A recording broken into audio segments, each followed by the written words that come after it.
Alright, so in this video, I'm going to show you how to drain the coolant and refill the coolant on the V8 Audi S4. And this is my method of doing it. I couldn't find any good videos on how to really do it. And this is the bleeding method for an Audi A4 pretty much, but this is the S4 Supercharged V6.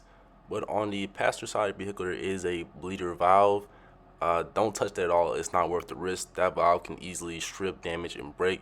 I recommend just going to the left driver's side of the vehicle under the bumper. There's going to be two coolant lines that go into the oil cooler. And if you couldn't get to the valve, there's two lines right here on the driver's side of the engine going into the oil cooler, so you can unclamp right here and another one right there, and that will drain all the coolant. Just put those pipes back on. These are just regular clamps. Just get yourself one of these vice grips, squeeze the clamps, and it should come right on out. So yep, both lines are now unhooked. Those two right there, they've been drained out, so wasn't too much left in there. And my car is taken apart in this video for a different job. I had to replace the coolant pipe. But in order to get this set up, all you need to do is just pretty much jack the car up to get to the coolant pipe. So you might not even have to do that as well. And then take off one under tray in the front under the bumper.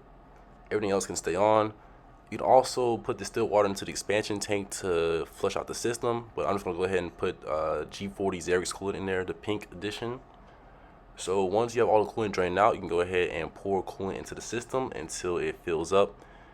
And once the expansion tank no longer goes down in the coolant level, you can actually start the vehicle and let it bleed out that way.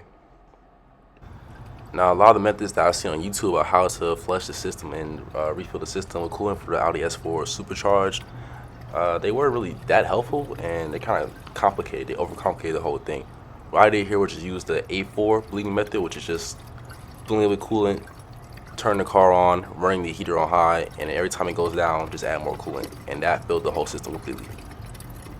All right, so now that it's no longer leaking down and we don't have any coolant leaks in here, I went ahead and put the top on just a little bit, and what I'm gonna do is I'm gonna turn the heat on high, and I'm gonna start the car up, come back out here, and open up the top and just add more coolant as it flows through the system, and then that should also bleed it. And I'm gonna turn everything to high, just like that. Sorry for the noise, but I'm gonna leave the fan speed on 1 on both sides, just like that. And then once you start the car, this should open up the heater core and coolant should flow through, and just keep topping it off on the other side. We also need to rev it up to about 2,000 RPMs to open the thermostat, and that'll bleed out some more. We just keep topping off until it stops.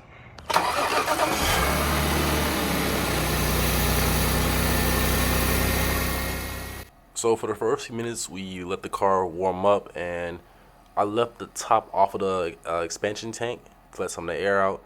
But you can actually leave that on, and it will create a vacuum and suck more of the coolant into the system. And once you see it go down, you just add more coolant. So I put the cap back on. As you see, it went down a lot, so I'm about to fill it up some more with coolant.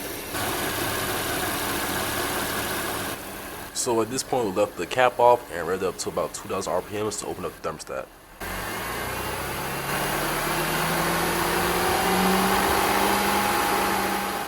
And we let it rev for about 3-4 minutes until all the coolant went down.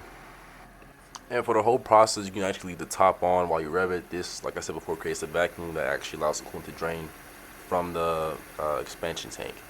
You can also manually burp the system. You got this hose right here.